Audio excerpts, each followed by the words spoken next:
दोस्तों, कैसे हो आप सभी। आशा करती हूँ आप सभी स्वस्थ होंगे। मैं आप सभी का अपने चैनल हिंदी क्लासेस में बहुत बहुत स्वागत करती हूँ। तो भाई आप सभी के लिए मैंने ये क्लास चलाई है। इसमें हम 2020 से लेकर 2025 तक के सभी पीवाईक्यू करेंगे, यानी पेपर करेंगे यूजीसी नेट के। ठीक है, 2020 का पेपर मैंने स्टार्ट किया था। 50 क्वेश्चन उसके पहले हो गए थे। आज 50 से बाद हम करेंगे क्वेश्चन आंसर। तो अगर क्लास पसंद आए तो क्लास को ज्यादा से ज्यादा शेयर करना, लाइक करना है और कमेंट भी आपको जरूर से जरूर करना है भाई। ठीक है, और चैनल को भी सब्सक्राइब जरूर से जरूर करें। पीडीएफ टेलीग्राम चैनल पर आपको मिल जाता है, तो उसको भी ज्वाइन कर लेना। ठीक है, क्लास स्टार्ट करते हैं। 51वां क्वेश्चन है। 50 तक अपने क्वेश्चन हो गए थे भाई। निम्नलिखित में से कौन से आधुनिक काल की रचनाएं हैं। आधुनिक काल की रचनाएं हमें बताना है। उदस्तक, सुदामा चरित्र नहीं है, भक्ति काल की है भाई। भ्रमर दूत ये भी आधुनिक काल की है। रास पंचाध्याय भी नहीं है। तो पहला और तीसरा अपना बिल्कुल सही रहेगा। पहला और तीसरा ए ऑप्शन में है। ए ऑप्शन अपना बिल्कुल सही है। व्याख्या में देख लेते हैं। आंसर ए सही है। उद्धस्तक 1929 में प्रकाशित जगन्नाथ दास रत्नाकर का ब्रज भाषा में लिखित प्रमुख काव्य ग्रंथ है, जबकि भ्रमर दूत द्विवेदी युगी रचनाकार सत्यनारायण कवि रत्न का काव्य है तथा सुदामा चरित्र नरोत्तम दास का काव्य है, जो भक्ति कालीन रचना है वे। और रास पंचाध्यायी अर्थशापी कवि नंद दास की रचना है। अतः सुदामा चरित्र एवं रास पंचाध्याय आधुनिक काल की रचनाएं नहीं है। अगला देखते हैं, द्विवेदी युगीन कविता की विशेषताएं। द्विवेदी युगीन कविता की विशेषताएं कौन सी है भाई। देखो, श्रृंगार प्रियता तो नहीं थी, इतिवृत्तात्मकता थी, बिल्कुल थी। तो ए ऑप्शन जहां पे है उसको हम पहले काट देते हैं। तो देखो, दो में यहाँ भी एक ऑप्शन है, यहाँ भी है। अब दो जिसमें है वो हमारा ठीक रहेगा, क्योंकि इतिवृत्तात्मकता द्विवेदी युग की काफी महत्वपूर्ण विशेषता है। तो दो इसमें भी है, दो इसमें भी है। ठीक है, लाक्षणिकता नहीं थी, विलक्षण नहीं है, तो अपना डी ऑप्शन बिल्कुल सही रहेगा। दूसरा और चौथा बिल्कुल सही है। आंसर डी बिल्कुल सही है। इतिवृत्तात्मकता एवं प्रबंधात्मकता द्विवेदी युगीन कविता की विशेषताएं हैं, जबकि श्रृंगार प्रियता रीतिकाल की विशेषता एवं लाक्षणिकता छायावाद की विशेषता है भाई। आगे है, निम्नलिखित में से कौन सी रचनाएं छायावाद की नहीं है। जो छायावाद की नहीं है वो हमें बताना है। झरना, पथिक, मिलन या रश्मि। तो भाई जो पथिक और मिलन है यही छायावाद की रचनाएं नहीं है। दूसरा और तीसरा अपना बिल्कुल सही है। ठीक है, आंसर सी बिल्कुल सही रहेगा। मिलन 1914 ईस्वी एवं पथिक 1920 ईस्वी द्विवेदी युगीन कवि राम नरेश त्रिपाठी की कविताएं हैं, जबकि झरना 1918 ईस्वी एवं रश्मि 1932 ईस्वी छायावादी रचनाएं हैं। झरना जयशंकर प्रसाद की कृति एवं रश्मि महादेव वर्मा की कृति रहेगी। अगला क्वेश्चन है, सांप्रदायिक विद्वेष और विभाजन की त्रासदी पर आधारित उपन्यास कौन सा है। ठीक है, कौन कौन से उपन्यास। आवारा मसीहा तो नहीं है, महाभोज भी नहीं है, तमस और झूठा सच रहेगा, यानी 3 और 4 सही है। तो 3 और 4 अपना डी ऑप्शन में है। डी ऑप्शन अपना सही रहेगा। आगे देखते हैं, डी ऑप्शन बिल्कुल सही है। सांप्रदायिक विद्वेष और विभाजन की त्रासदी पर आधारित उपन्यास तमस और झूठा सच है, जिसके लेखक क्रमशः भीष्म साहनी और यशपाल। तमस के लेखक भीष्म स्वामी है और वही झूठा सच के यशपाल जी रहेंगे। जबकि महाभोज उपन्यास में अपराध और राजनीतिक के गठजोड़ का यथार्थवादी चित्रण किया गया है, जो प्रसिद्ध उपन्यास लेखिका मन्नू भंडारी का है। महाभोज किसका उपन्यास है। मन्नू भंडारी का है। आवारा मसीहा प्रसिद्ध उपन्यासकार विष्णु प्रभाकर का बांग्ला उपन्यासकार शरद चंद्र चटर्जी की जीवनी है। आगे है, तमस उपन्यास के पात्र हमें बताने हैं कौन कौन से हैं। जो तमस उपन्यास है इसके पात्र कौन कौन से है। ठीक है, तमस उपन्यास के पात्र कनक है, रिचर्ड है, लीजा है या सेल्मा है। तो भाई रिचर्ड और लीजा, 2 और 3 अपना बिल्कुल सही रहेगा। रिचर्ड और लीजा तमस उपन्यास के पात्र है। 2 और 3 अपना सी ऑप्शन में है। सी ऑप्शन अपना बिल्कुल सही है। आंसर सी बिल्कुल सही। रिचर्ड और लीजा तमस उपन्यास के पात्र है, जबकि सेल्मा अपने अपने अजनबी जो 1961 में प्रकाशित उपन्यास की पात्रा है, तथा कनक झूठा सच जो 1958 में पहला भाग और 1960 में दूसरा भाग उपन्यास की पात्र है। अपने अपने अजनबी आगे का उपन्यास है और झूठा सच यशपाल का उपन्यास है भी। अगला क्वेश्चन है, मन्नू भंडारी द्वारा रचित उपन्यास नहीं है। ठीक है, मन्नू भंडारी का कौन सा उपन्यास नहीं है? महाभोज भी मन्नू भंडारी का है और आपका बंटी भी है, लेकिन सैलूस और बसंती, ठीक है, ये मन्नू भंडारी का उपन्यास नहीं है। तीसरा और चौथा, तो तीसरा और चौथा भी सी ऑप्शन में है, सी ऑप्शन अपना बिल्कुल सही रहेगा। सैलूस और बसंती मन्नू भंडारी द्वारा रचित उपन्यास नहीं है। सैलूस शिव प्रसाद सिंह का उपन्यास है, बसंती भीषम साहनी का उपन्यास है। आपका बंटी एवं महाभोज मन्नू भंडारी के चर्चित उपन्यास है। अगला क्वेश्चन है, दूधनाथ सिंह द्वारा रचित कहानी संग्रह। ठीक है, कहानी संग्रह हमें बताने हैं दूधनाथ सिंह के। तो धर्मक्षेत्र कुरुक्षेत्र, खाली घर, बसंत का एक दिन या निष्कासन। तो दूधनाथ सिंह के कहानी संग्रह बतानी है। तो भाई धर्मक्षेत्र कुरुक्षेत्र इनका कहानी संग्रह है दूधनाथ सिंह का, और निष्कासन है। खाली घर नहीं है और बसंत का एक दिन भी नहीं है। तो पहला और चौथा, पहला और चौथा अपना भाई, पहला और चौथा अपना है डी ऑप्शन में। तो डी ऑप्शन बिल्कुल सही रहेगा, आंसर डी बिल्कुल सही है। धर्मक्षेत्र कुरुक्षेत्र एवं निष्कासन दूधनाथ सिंह रचित कहानी संग्रह, जबकि खाली घर 1969 में रचित एवं बसंत का एक दिन 1982 में रचित रामदृश्य मिश्र जी का कहानी संग्रह है। दोनों की दोनों कहानियां, खाली घर एवं बसंत का एक दिन, दोनों की दोनों रामदृश्य मिश्र जी की कहानी संग्रह है। आगे है, निम्नलिखित में स्त्री नाटककारों की कौन सी रचनाएं हैं? ठीक है, स्त्री नाटककारों की रचनाएं हमें बताना है। तो भाई देखते हैं कौन सी है। परजा ही रहने दो, क्या भी? परजा ही रहने दो, बिना दीवारों का घर, ठीक है, उर्वशी और नेपथ्य राग। तो भाई जो बिना दीवारों का घर और नेपथ्य राग, ये स्त्री नाटककारों की रचनाएं हैं। ठीक है, यानी दूसरा और चौथा अपना बिल्कुल सही रहेगा, सी ऑप्शन बिल्कुल सही है अपना, सी ऑप्शन अपना बिल्कुल सही है। बिना दीवारों का घर मन्नू भंडारी का नाटक है तथा नेपथ्य राग मीरा कांत का प्रसिद्ध नाटक है। ये दोनों प्रसिद्ध महिला नाटककार है, जबकि उत्तर उर्वशी हमीद उल्लाह का परजा ही रहने दो गिरजाराज किशोर का नाटक है। आगे है, चंद्रगुप्त नाटक में चाणक्य की संवादों उक्तियों में से कौन सी है? ठीक है भाई, चाणक्य की संवाद उक्तियां हमें बतानी, इनमें से कौन सी है भाई? तो देखते हैं कौन सी है। और ये उक्तियां आपको अच्छी प्रकार से ध्यान रखनी है, क्योंकि ये अकेली भी पेपर में पूछी जा सकती है।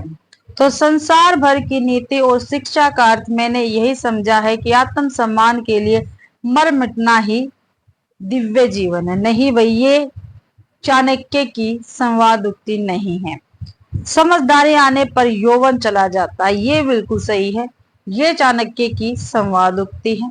ठीक है, आगे है, महत्वाकांक्षा का मोती निष्ठुरता की सीपी में रहता है।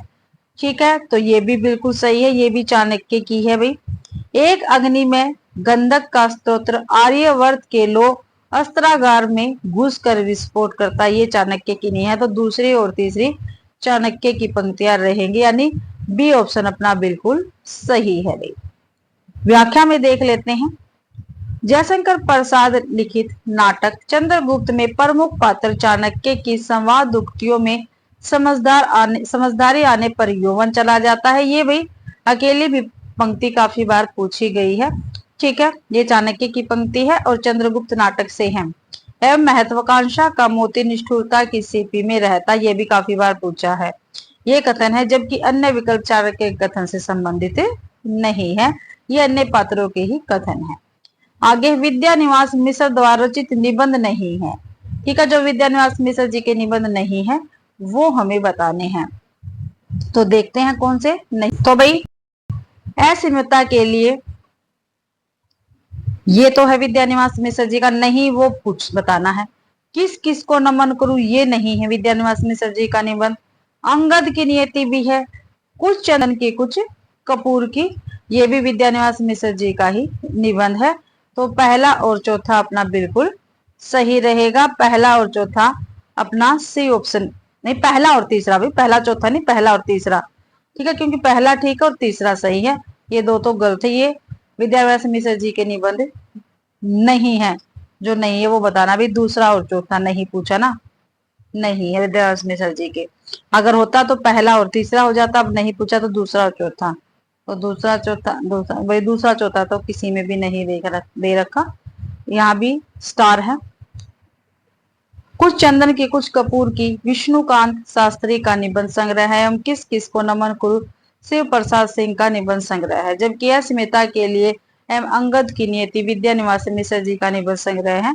ठीक है, विकल्प क्या है, कूट इसमें गलत दे रखा है। ठीक है, ये आपको ध्यान रखना। लेकिन जो कूट सही बनता था वो मैंने आपको बता दिया, जिसके विद्या निवास मिश्र जी के जो जो थे वो मैंने आपको बता दिया। अब देखते हैं निम्नलिखित में से दलित आत्मकथाएं नहीं है, दलित आत्मकथाएं नहीं है वो बताना है। आज के अतीत, त्रिष्टित, पानी बीच मीन प्यासी, मेरी पत्नी और भेड़िया। तो देखो, आज के अतीत आत्मकथा लेकिन दलित नहीं है। ठीक है, त्रिष्टित है भाई दलित कथा, पानी बीच मीन प्यासी ये भी दलित कथा, लेकिन मेरी पत्नी और भेड़िया तो पहला जो नहीं है वो बतानी है। तो पहला और तीसरा, पहला और तीसरा डी ऑप्शन में है। डी ऑप्शन अपना बिल्कुल सही रहेगा। व्याख्या में देख लेते हैं, आंसर डी बिल्कुल सही है। आज के अतीत एवं पानी बीच मीन प्यासी दलित आत्मकथाएं नहीं है। आज के अतीत प्रसिद्ध कथाकार भीष्म सहानी की आत्म कथा था। पानी बीच मीन प्यासी मिथिलेश्वर का आत्म कथात्मक उपन्यास है। ठीक है, जबकि त्रिष्टित दलित लेखक सूरजपाल चौहान की आत्मकथा था। मेरी पत्नी और भेड़िया दलित लेखक एवं चिंतक डॉक्टर धर्मवीर की आत्मकथा है भाई। अगला क्वेश्चन है, प्रेम मार्गी सूफी काव्य की विशेषता है भाई। तो कौन कौन सी विशेषता है सूफी काव्य की? तो ईश्वर को नायिका के रूप में परिकल्पित करना, नायक को ईश्वर के समक्ष समझना, नहीं भैया तो नहीं है। कथानक रूढ़ियों का अनिवार्य प्रयोग करना, बिल्कुल सही है। सगुण ईश्वर की उपासना, नहीं भाई सगुण ईश्वर की उपासना नहीं थी। ईश्वर को नायिका के रूप में परिकल्पित करना और कथानक रूढ़ियों का अनिवार्य प्रयोग करना, ये दोनों ही विशेषता प्रेम मार्गी सूफी काव्य की है भाई। आगे देखते हैं, तो पहला और तीसरा ठीक था, यानी बी ऑप्शन सही है। आंसर भी बिल्कुल सही है। व्याख्या में देखते हैं, प्रेम मार्गी सूफी काव्य की विशेषता में ईश्वर को नायिका के रूप में परिकल्पित करना एवं कथानक रूढ़ियों का अनिवार्यतः प्रयोग करना शामिल है। जबकि सगुण ईश्वर की उपासना सगुण भक्ति शाखा की विशेषता है। नायक को ईश्वर के समकक्ष मानना भी प्रेम मार्गी सूफी काव्य की विशेषता नहीं है, क्योंकि इसमें नायिका को ईश्वर के समक्ष मानने की परंपरा है। अगला क्वेश्चन है, निम्नलिखित में आषाढ़ का एक दिन के पात्र कौन है? तो आषाढ़ का एक दिन के पात्र कौन है वो बताना है। ठीक है, आषाढ़ का एक दिन भाई मोहन राकेश का नाटक है और काफी महत्वपूर्ण नाटक है ये मोहन राकेश का। ठीक है, इसके पात्र बताने हैं। सेवेतांग नहीं है, दंतुल है, अनुस्वार है, श्यामांग भी नहीं है। तो 2 और 3 आषाढ़ के दिन के पात्र है। तो अपना 2 और 3 बी ऑप्शन में है। बी ऑप्शन अपना बिल्कुल सही रहेगा। और भी मैंने प्लेलिस्ट भी बना रखी है आपके लिए यूजीसी नेट 2026 के नाम से।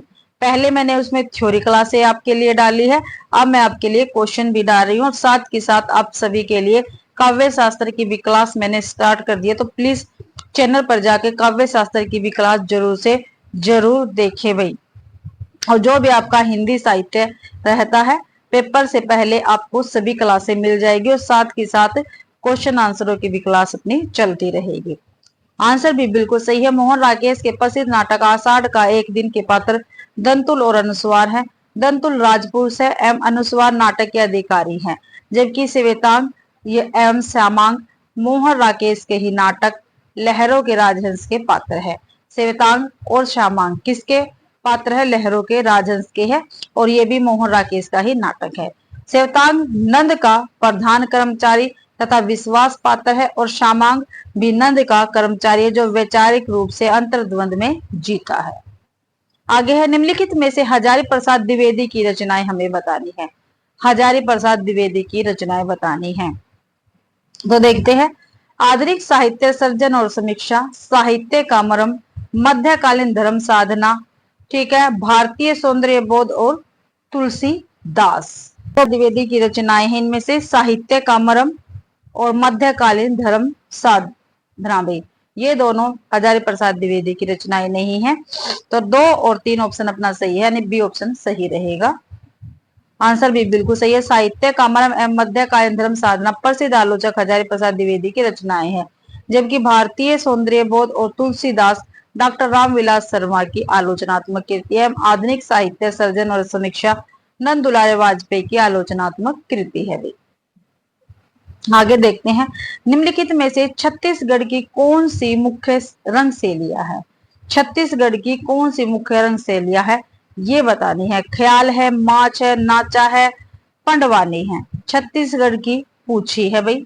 तो नाचा और पंडवानी ये छत्तीसगढ़ की रंग शैलियां है।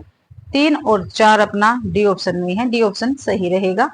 व्याख्या में देखते हैं, आंसर डी बिल्कुल सही है। नाचा एवं पंडवानी छत्तीसगढ़ की मुख्य रंग शैलियां है, जबकि ख्याल राजस्थान के मारवाड़ और मेवाड़ क्षेत्र में बहुत लोकप्रिय है और माच मालवा का प्रमुख लोक नाट्य रूप है, जिसे मालवी के अनेक क्षेत्रों में माचा, मचली, माचली, मचेली, मचान आदि नामों से जाना जाता है भाई। पंडवानी शैली के गायन में तीजन बाई का अंतरराष्ट्रीय पहचान एवं सम्मान भी मिला था। ठीक है, जो ख्याल है राजस्थान के मारवाड़ और मेवाड़ क्षेत्र में बहुत प्रसिद्ध है। ये भी ध्यान रखना। माच ये मालवा का प्रमुख लोक नाट्य है भाई। ठीक है, ध्यान रखना आपको। 66 ये रहा 66वां क्वेश्चन। निम्नलिखित बोली वर्गों को उनसे संबंधित बोलियों के साथ सुमेलित करना है। ठीक है, तो देखते हैं, राजस्थानी बोली में कौन सी आएगी भाई? तो कौन सी आएगी? मालवी आएगी। पश्चिमी हिंदी में कौन सी आएगी? कन्नौजी आएगी। भोजपुरी बिहारी में और पूर्वी हिंदी में कौन सी? छत्तीसगढ़ी आएगी। यानी पहले का 4 हो गया, दूसरे का 3, तीसरे का 2 और चौथे का 1। तो 4 3 2 1, 4 3 2 1, यानी ए ऑप्शन अपना बिल्कुल सही है भाई। व्याख्या में देख लेते हैं। सूची 1, सूची 2। राजस्थानी की बोली है मालवी, पश्चिमी हिंदी के कन्नौजी, पूर्वी हिंदी के छत्तीसगढ़ी, बिहारी हिंदी की है भोजपुरी में। आगे है, निम्नलिखित रचनाकारों को उनकी रचनाओं के साथ सुमेलित कीजिए। ठीक है, रचनाकार दे रखे हैं और उनकी रचनाओं के साथ हमको इनको सुमेलित करना है भाई। तो भाई जो पहले आता वो देखेंगे। पद्माकर की है जगत विनोद, तो डी का 4 का 1, 4 का 1 हमारा एक ही ऑप्शन में है, बी में, इसलिए हमारा बी ऑप्शन बिल्कुल सही है। नीचे हम इसका मिलान कर लेंगे भाई अच्छी प्रकार से, साथ ही साथ दे रखे हैं। रचनाकार और रचना, घनानंद की विरह लीला, बोधा की विरह बारी, सूदन की सुजान चरित्र और पद्माकर की जगत विनोद। आगे है, निम्नलिखित प्रतीकवादी नाटकों को उनके लेखकों के साथ सुमेलित करना है। ठीक है, जो पहले आएगा वो हम करेंगे भाई। ठीक है, ऑप्शन भी देख लेते हैं, साथ के साथ आ गए हैं इनके। विज्ञान गीता, ठीक है, किसकी है? केशवदास की। तो ए का 3 हमारा 2 ऑप्शन में है, ए में और डी में। ठीक है, ये दोनों तो कट हो गए, ए और डी चलेगा हमारा। ठीक है, देव माया परपंच किसकी है? ये देव की है। जो पहले आता वो करना आपको। तो 4 का 2, तो 4 का 2 भाई डी में तो नहीं है क्योंकि 4 का 1 है, इसलिए ए में है। 4 का 2, ए ऑप्शन अपना बिल्कुल सही रहेगा। अगर यहां तक भी मिलान अपना गलत होता तो हम और आगे मिलाते, तो ऐसे ही आपको पेपर में भी करना है। इससे आपका एक तो क्वेश्चन जो जल्दी हल होगा, ठीक है, समय भी बचेगा आपका और आपको कॉन्फिडेंस होगा हमारा बिल्कुल सही है। तो देखते हैं, प्रतीकवादी नाटक और नाटककार, विज्ञान गीता केशवदास की है, ज्योत्सना सुमित्रानंद पंत की है, नवरस सेठ गोविंदास का है, देव माया प्रपंच देव या देवदत्त की रचना रहेगी। आगे देखते हैं, सूची 1 में दी गई पत्रिकाएं हैं और उनके संपादकों से क्या है इनको सुमेलित करना है। सूची 1 है और सूची 2 है। तो देख लेते हैं, जो सबसे पहले आता है वो हम करेंगे। तो हिंदी प्रदीप किसकी है? बाल कृष्ण भट्ट की रहेगी भाई। ठीक है, तो 2 का 4, अब पहले देख रहे थे 2 का 4 देखो 1 में ही है। ठीक है, ओनली सी ऑप्शन में, इसलिए सी ऑप्शन अपना बिल्कुल सही हो गया है भाई। नीचे कंप्लीट देख लेते हैं। पत्रिकाएं और संपादक, कई वचन सुधा भारतेंदु हरिश्चंद्र जी की है भाई पत्रिका। हिंदी प्रदीप बालकृष्ण भट्ट की है। ब्राह्मण प्रताप नारायण सिंह की है। सदादर्श लाला श्रीनिवास दास जी की पत्रिका रहेगी। आगे है निम्नलिखित आचार्यों को उनके कालखंड के साथ सुमेलित करना है। कालखंड के साथ सुमेलित, देखो कल मैंने काव्य शास्त्र की क्लास दी थी, उसमें मैंने आपको सभी इनके जो समय था वो आपको बताया था, इसलिए मैंने आपको कल की क्लास में भी कहा था भाई इनका जो समय है आपके लिए काफी महत्वपूर्ण है और अच्छी प्रकार से ध्यान रखना, कहीं से भी किसी प्रकार से भी क्वेश्चन पूछा जा सकता है। ठीक है, तो देखते हैं जो भामा है ये क्या है, 6ठी शताब्दी के हैं, तो 2 का 4। अब देख लेते हैं 2 का 4 किसमें है।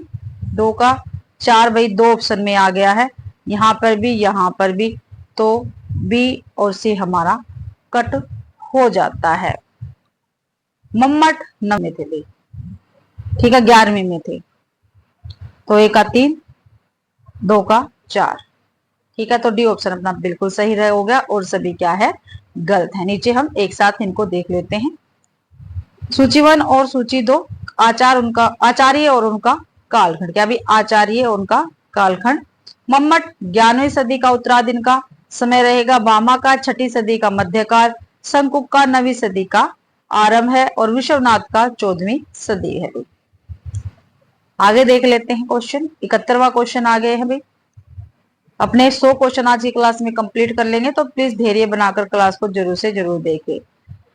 निम्नलिखित वर्ण विषयों को उनसे संबंधित उपन्यासों से सुमेलित करना है। ठीक है, उपन्यास दे रखे और उनका वर्ण विषय दे रखा है, हमें ये बताना है कौन से उपन्यास का कौन सा वर्ण विषय है, और इसीलिए मैंने आपको जो थ्योरी क्लास है पहले प्रोवाइड करवाई है ताकि आप उनको पढ़े और फिर क्वेश्चन आंसर करें, तो आपका हिंदी साहित्य जो हमारा सब्जेक्ट है, ठीक है, यूजीसी नेट पेपर 2 काफी हद तक मजबूत हो जाएगा, क्योंकि 10 की 10 यूनिट मैंने आपको उसमें करवा दी है।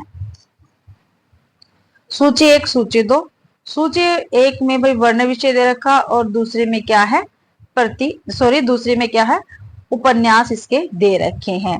तो उच्च मध्य वर्गीय वृद्ध व्यक्तियों की जीवन स्थितियों का चित्रण कौन से कथा में है, मैया दास की माड़ी में है, नाचो बहुत गोपाला में या समय सरगम में है। उच्च मध्य वर्गीय वृद्ध व्यक्ति की जीवन स्थिति का चित्रण है भाई समय सरगम उपन्यास में, तो ए का पहले का 4 हो गया। दूसरे का देखते हैं, दलित जीवन की नारकीय वास्तविकताओं का चित्रण, ये किसमें, प्रतिपरिकथा में, मैया दास की माड़ी में, नाचो बहुत गोपाला में है, तो नाचो बहुत गोपाला में है भाई ये, तो 2 का 3 हो गया। इन्हीं से मिलान देख लेते, क्या पता इन्हीं से हमारा ठीक है, पहले का 4 और दूसरे का 3, पहले का 4 और दूसरे का 3, पहले का 4 दूसरे का 3, सी ऑप्शन में ही है, इसलिए हमारा सी ऑप्शन बिल्कुल सही है। नीचे अच्छी प्रकार से हम इनका मिलान कर लेंगे भाई। वर्ण विषय है और उपन्यास है। उच्च मध्य वर्गीय वृद्ध व्यक्तियों की जीवन स्थितियों का चित्रण समय सरगम उपन्यास में है। दलित जीवन की नारकीय वास्तविकताओं का चित्रण नाचो बहुत गोपाला में है। पंजाब पर अंग्रेजों के आधिपत्य और ईस्ट इंडिया कंपनी की लूट खसोट का चित्रण मैया दास की माड़ी में है भाई। काफी महत्वपूर्ण क्वेश्चन है, ध्यान रखना है आपको। ठीक है, पटना के महिला छात्रावासों में पनपने वाले भ्रष्टाचार और स्त्रियों के काम शोषण का चित्रण प्रतिपरिकथा में है। आगे देखते हैं, समय सरगम कृष्णा सोबती का उपन्यास है। नाचो बहुत गोपाला अमृतलाल नागर का उपन्यास है। मैया दास की माड़ी भीषम सहानी का उपन्यास है और प्रतिपरिकथा फणीश्वर नाथ रेणु का उपन्यास रहेगा। आगे देखते हैं, निम्नलिखित कहानियों को उनके वर्ण विषय के साथ सुमेलित करना है भाई। कहानी दे रखी है एक तरफ और दूसरी तरफ क्या है, उनका वर्ण विषय है, तो देख लेते हैं। वापसी है, तीसरी कसम है, माया दर्पण और परमात्मा का कुत्ता, तो नगरीय जीवन की त्रासदी, नारी स्वतंत्रता, आंचलिक तत्व, ठीक है, पारिवारिक उपेक्षा और अप्रासंगिकता। वापसी है कहानी, इसमें पारिवारिक उपेक्षा और अप्रासंगिकता है, ठीक है, एक का 4 है। तीसरी कसम में है भाई आंचलिक तत्व, 2 का 3। माया दर्पण में नारी स्वातंत्र्य है, ठीक है, नारी स्वातंत्र्य है भाई। तो 3 का 2, परमात्मा का कुत्ता नगरीय जीवन की त्रासदी है। तो 4 3 2 1, 4 3 2 1 डी ऑप्शन में है। डी ऑप्शन अपना बिल्कुल सही रहेगा। कहानियों का उनके वर्ण विषय के साथ सुमेलित देख लेते हैं।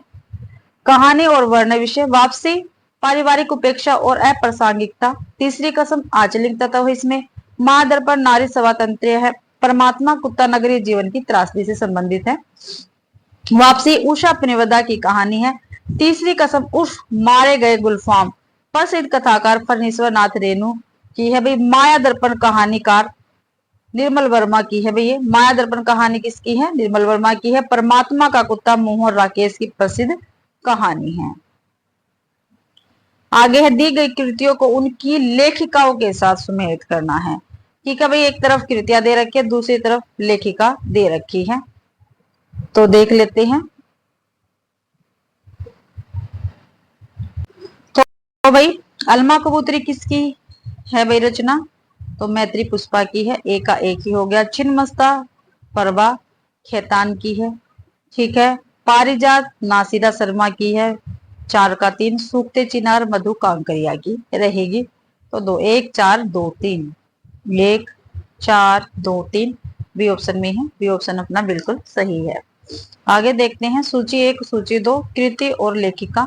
अलमा कबूतरी मैत्री पुष्पा की है। छिन्नमस्ता परबा खेतान, सूखते चिनार मधु कांकरिया, पारिजात नासिरा शर्मा की रहेगी रचना। आगे है, अंधा युग के निम्नलिखित पात्रों को उनकी चारित्रिक विशेषताओं के साथ सुमेलित करना है। तो देखते हैं, युत्सु, अश्वत्थामा, संजय, विदुर। पाश्विक, प्रतिहिंसा, संशयग्रस्त, ठीक है, सत्याग्रही, कर्मलोक से बहिष्कृत, तटस्थ। तो भाई ठीक है, ये क्या था? सत्याग्रही था। 1 का 3, ठीक है, 1 का 3 भाई, 1 का 3 किस में है? एक ही ऑप्शन में है, इसलिए सी ऑप्शन अपना बिल्कुल सही रहेगा। तो यहाँ पे देख लेते हैं पात्र और उनकी चारित्रिक विशेषता। युसु सत्याग्रही, अश्वत्थामा पाश्विक प्रतिहिंसक था, संजय कर्मलोक से बहिष्कृत तटस्थ था, विदुर संशयग्रस्त था भाई। आगे है, निम्नलिखित कृतियों को उनके प्रकाशन वर्ष के आधार पर सुमेलित करते हैं। लोकायतन, आंसू, भारत भारती और चित्रलेखा। ठीक है, जो सबसे पहले आता वो देखते हैं। भारत भारती 1912 ईस्वी में, तो 3 का 4 भाई। ठीक है, तो इसे मिलान करके देखते हैं। 3 का 4, 3 का 4, देखो 3 का 4 एक ऑप्शन में है, इसलिए एक ऑप्शन अपना बिल्कुल सही रहेगा। लोकायतन 1964 में भाई। ठीक है, मिलान यहाँ पे कर लेते हैं एक साथ ही। सूची 1 उनका प्रकाशन वर्ष और उनके कवि भी एक साथ ही देख लेते हैं। लोकायतन 1964 में सुमित्रानंदन पंत जी की कृति है। आंसू 1925 में जयशंकर प्रसाद जी का है। भारत भारती 1912 में मैथिली शरण गुप्त जी की रचना है। चित्ररेखा 1935 ईस्वी में राम कुमार वर्मा की रचना रहेगी। अगला क्वेश्चन है, निम्नलिखित भाषाओं को विकास के उनके क्रम में व्यवस्थित कीजिए। तो सोर सैनी, पहली प्राकृत, वर्तमान हिंदी, पूर्वी हिंदी। तो भाई देखो, वर्तमान हिंदी सबसे पीछे आएगी 3 में। तो देखो 3 यहाँ भी है, 3 यहाँ भी, इसलिए ये भी कट हो गए, ये भी कट हो गए। ठीक है, उसके बाद ठीक है, पहली प्राकृत आएगी 2, सबसे पहले पहली प्राकृत, फिर सोर सैनिक, फिर पूर्वी हिंदी, फिर वर्तमान हिंदी। तो 2 1 4 3, 2 1 4 3 अपना बी ऑप्शन में है। बी ऑप्शन अपना बिल्कुल सही रहेगा। यहाँ पे देखते पहली प्राकृत सोर सैनिक, पूर्वी हिंदी, ठीक है, और वर्तमान हिंदी। पहली प्राकृत पाली भाषा को कहते हैं। ठीक है, किसको कहते हैं? पाली भाषा कहते हैं। सोर सैनी हिंदी में ब्रज, बुंदेली, कन्नौजी, कोरवी, हरियाणवी बोली आती है, जबकि पूर्वी हिंदी में अवधी, बघेली, छत्तीसगढ़ी बोली आती है। वर्तमान हिंदी के अंतर्गत आजकल बोली जाने वाली हिंदिया, जिसमें विभिन्न भाषाएं जैसे अंग्रेजी, तमिल, तेलुगु, बांग्ला, फ्रेंच, अरबी, फारसी, उर्दू, तुर्की, स्पेनिश के शब्दों के साथ साथ हिंदी की अपनी परंपरा से प्राप्त शब्दों के अंकुत भंडार की राशि भी शामिल है। आगे है, रघुवीर सहाय के कविता संग्रह का प्रकाशन वर्ष के अनुसार सही अनुक्रम हमें बताना है। रघुवीर सहाय जी के कविता संग्रह दे रखे हैं। ठीक है, तो देखो भाई, अगर आपको प्रकाशन वर्ष याद नहीं है और आप वैसे ही इनको याद करना चाहते तो उनको क्रम में आप याद कीजिए। ठीक है, जैसे आत्महत्या के विरुद्ध हंसो हंसो जल्दी हंसो, लोग भूल गए कुछ पत्ते कुछ चीटियां। तो आत्महत्या के विरुद्ध और हंसो हंसो जल्दी, तो पहले 2 आएगा, फिर 4 आएगा, फिर 1 आएगा, फिर 3 आएगा। तो सी आंसर अपना बिल्कुल सही रहेगा भाई। देखो है ना, सी आंसर अपना बिल्कुल सही। तो ऐसे ही याद करना, मैंने भी ऐसे ही याद रखे हैं। कई बार ये होता है हमें प्रकाशन वर्ष याद नहीं होता अच्छी प्रकार से, तो आप उनको क्रम से भी लिखकर याद कर सकते हैं। लेकिन प्रकाशन वर्ष याद करना बहुत ही आवश्यक है, क्योंकि पेपर में एक रचना देके भी हमसे प्रकाशन वर्ष पूछा जा सकता है। तो कविता संग्रह और प्रकाशन वर्ष, आत्महत्या के विरुद्ध 1967, हंसो हंसो जल्दी हंसो 1975, लोग भूल गए 1982, कुछ पत्ते कुछ चिट्ठियां 1989। आगे है प्रकाशन वर्ष के अनुसार निम्नलिखित कहानियों का सही अनुक्रम हमें बताना है। प्रकाशन वर्ष के अनुसार कहानियों का अनुक्रम, धुलाई वाली 11 वर्ष का समय, एक टोकरी भर मिट्टी या प्लेग की चुड़ैल। तो भाई सबसे पहले आएगा एक टोकरी भर मिट्टी। ठीक है, पहले 3 आएगा, 3 हमारा बी ऑप्शन में, बी ऑप्शन ही अपना ठीक हो गया। फिर आएगी प्लेग की चुड़ैल, फिर 11 वर्ष का समय, फिर धुलाई वाली। तो बी आंसर अपना बिल्कुल सही रहेगा। यहाँ पर कहानी, कहानीकार और इनका वर्ष भी दे रखा, देख लेते हैं। एक टोकरी भर मिट्टी माधवराव सप्रे की है, 1901 में प्रकाशित हुई थी। प्लेग की चुड़ैल भगवान दास की कहानी 1902 में प्रकाशित हुई थी। 11 वर्ष का समय रामचंद्र शुक्ल जी की कहानी 1903 में प्रकाशित हुई थी। धुलाई वाली बंग महिला की कहानी 1907 में ही प्रकाशित हुई थी। अगला क्वेश्चन है, प्रकाशन वर्ष की दृष्टि से निम्नलिखित कविता संग्रह का सही अनुक्रम हमें बताना। कविता संग्रह दे रखे हैं, इनका सही अनुक्रम हमें बताना है। परिमल, लहर, ग्राम्या, दीपशिखा। तो भाई जो परिमल है सबसे पहले यही आएगा, फिर लहर आएगी, फिर ग्राम्या, फिर दीपशिखा। परिमल, लहर, ग्राम्या और दीपशिखा। तो परिमल, लहर, ग्राम्या और दीपशिखा, बी ऑप्शन ही अपना ठीक होगा। तो देख लेते कविता संग्रह वर्ष और रचनाकार। परिमल, इनका वर्ष 1930, इसमें प्रकाशित हुआ था, निराला जी की रचना है। कविता संग्रह लहर 1935, जयशंकर प्रसाद जी का कविता संग्रह। ग्राम्या 1940, सुमित्रानंदन पंत का काव्य संग्रह। दीपशिखा 1942, महादेव वर्मा जी का काव्य संग्रह है। आगे देखते हैं, आचार्यों का जन्म वर्ष के आधार पर सही अनुक्रम हमें बताना है। तो रोला बार्थ है, नाडदा Saussure, Samuel Taylor Coleridge, I A. Richard. सबसे पहले आएंगे सैमुअल टेलर कोलरिज। ठीक है, फिर फर्डिनांड द सैस्यूर, 3, 2। ठीक है, फिर आई.ए. रिचर्ड, फिर रोला बार्थ आएंगे। तो 3, 2, ठीक है, 3, 2, 4, 1, 3, 2, 4, 1 अपना बी ऑप्शन में है, बी ऑप्शन अपना बिल्कुल सही रहेगा भाई। व्याख्या में देख लेते हैं, पाश्चात्य आचार्यों का जन्म के आधार पर सही अनुक्रम। आचार्य और जन्म वर्ष, Samuel Taylor Coleridge 1772, Ferdinand de Saussure 1857, I A. Richard 1893, रोला बार्थ 1915 ईस्वी। आगे देखते हैं क्वेश्चन, प्रकाशन वर्ष के अनुसार निम्नलिखित उपन्यासों का सही अनुक्रम हमें बताना है। ठीक है, तो सही अनुक्रम हमें बताना, देखते हैं। वामा शिक्षक, निसहाय हिंदू, भाग्यवती और देवरानी जेठानी की कहानी। बिल्कुल, तो सबसे पहले देवरानी जेठानी की कहानी आएगी, इसके बाद वामा शिक्षक पहला, दूसरा। ठीक है, उसके बाद आएगा भाग्यवती, तीसरा हो गया, फिर है निसहाय हिंदी, चौथा हो गया भाई। तो अपना 4, 1, 3, 2, तो ए ऑप्शन बिल्कुल सही है। यहाँ पे देख लेते हैं व्याख्या में, प्रकाशन वर्ष के अनुसार उपन्यासों का सही क्रम बताना है। उपन्यास वर्ष और उपन्यासकार दे रखे हैं। तो देवरानी जेठानी की कहानी 1870 में प्रकाशित है, गोरी दत्त जी के उपन्यासकार। वामा शिक्षक 1872 में प्रकाशित ईश्वर प्रसाद व कल्याण राय इसके लेखक रहेंगे। भाग्यवती 1877 में प्रकाशित सरदाराम फिल्लोरी का उपन्यास है। निसहाय हिंदू 1890 में प्रकाशित राधा कृष्ण दास जी का उपन्यास रहेगा। आगे है वस्तु विकास की दृष्टि से अंधा युग के अंकों का सही अनुक्रम हमें बताना है। ठीक है, तो अंधा युग जो है इसके 5 अंक है। ठीक है, और 5 अंकों का हमें अनुक्रम लगाना है भाई। सबसे पहले आएगी कौरव नगरी, पहला अंक ये है। दूसरा है पशु का उदय। ठीक है, तीसरा है स्थामा का अर्ध सत्य।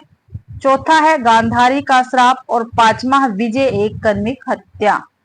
ठीक है, तो ये आपको ध्यान रखना, पहला, ठीक है, तीसरा, दूसरा, चौथा और 5वां। पहला, तीसरा, दूसरा, चौथा, 5वां सी ऑप्शन में है। सी ऑप्शन अपना बिल्कुल सही रहेगा।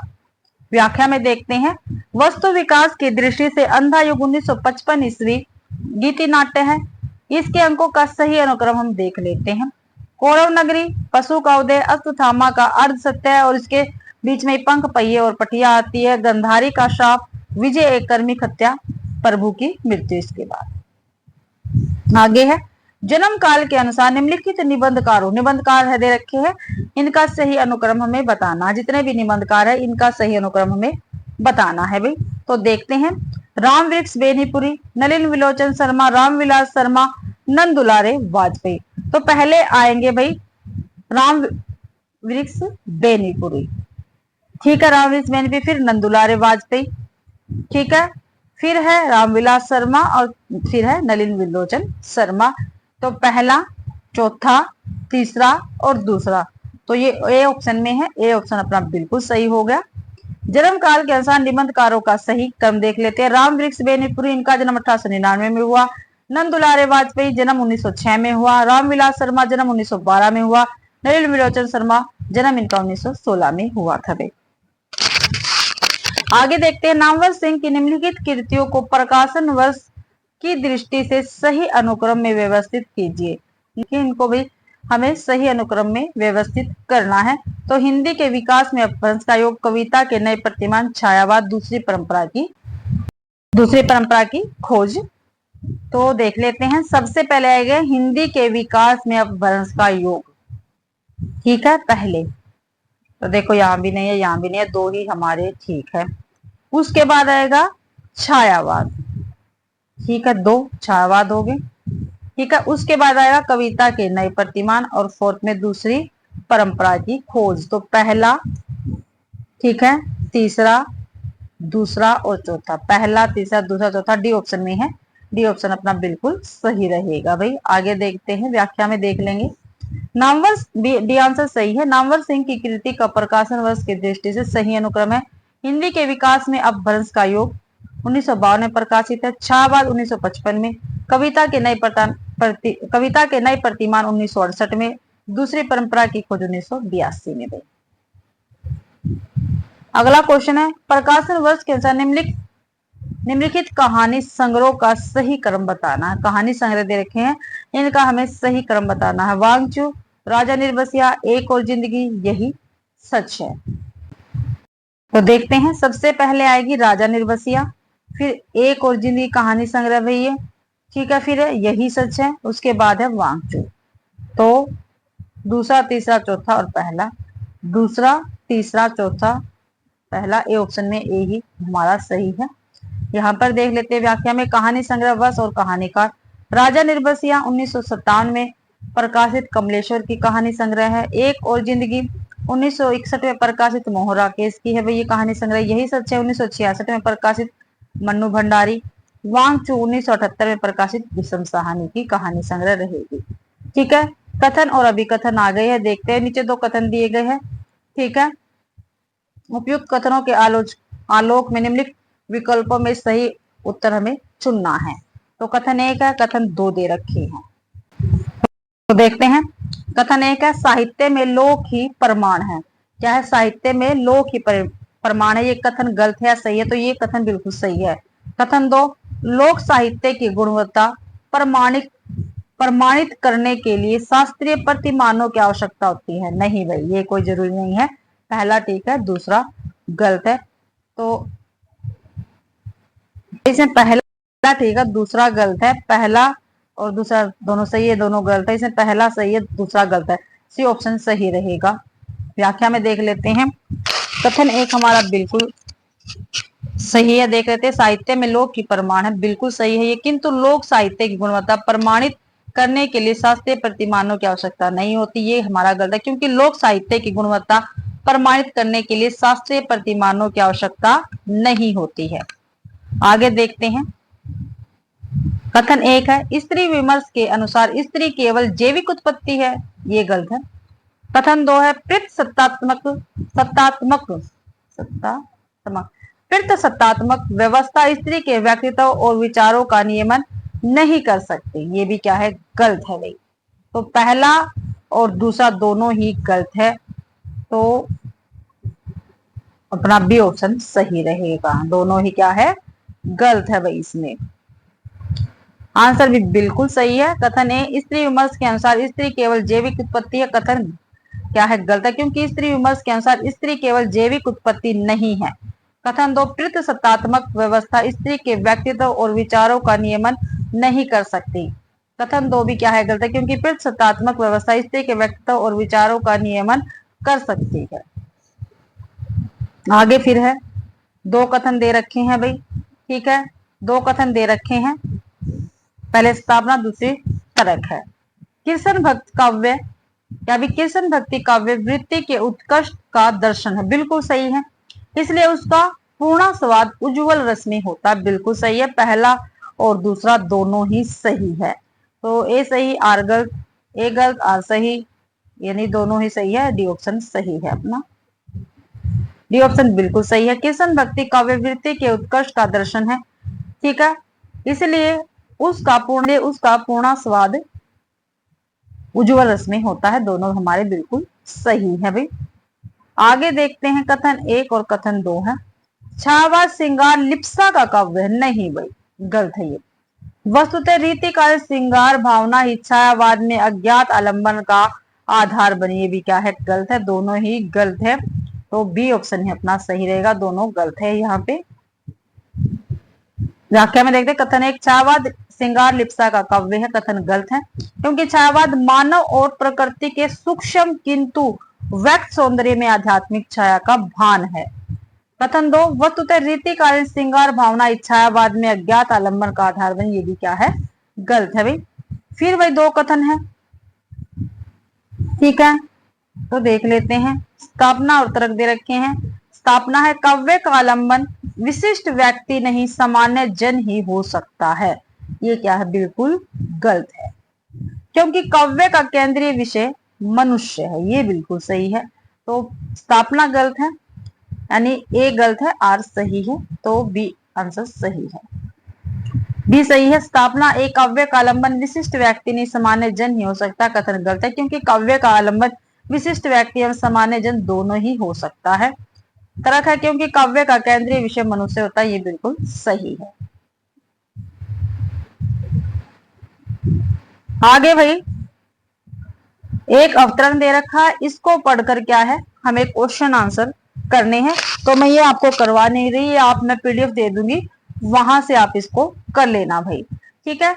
और इसके बाद के जो क्वेश्चन है वो मैं आपको करवा देती हूँ, ये आप कर लेना। यहाँ पे दोनों ही अवतरण दे रखे हैं, ठीक है। आप पीडीएफ लेके वहां से कर सकते हैं। तो भाई इसी के साथ ही आज की अपनी क्लास कंप्लीट होती है। आशा करती हूँ भाई आप सभी को क्लास पसंद आई होगी। अगर आप सभी को क्लास पसंद आती है तो प्लीज क्लास को ज्यादा से ज्यादा शेयर करें, लाइक करें और कमेंट भी जरूर से जरूर करें। ये हमने पेपर 2020 का किया है, ठीक है। यूजीसी नेट का पेपर 2 कंप्लीट हुआ है हमारा, पहली शिफ्ट का, ठीक है। तो इसको ज्यादा से ज्यादा शेयर करें, लाइक करें, कमेंट भी आप जरूर से जरूर करें और चैनल को भी सब्सक्राइब करें। पीडीएफ टेलीग्राम चैनल पर मिल जाएगा, उसको भी ज्वाइन जरूर से जरूर करें। आप सभी का क्लास देखने के लिए बहुत बहुत धन्यवाद।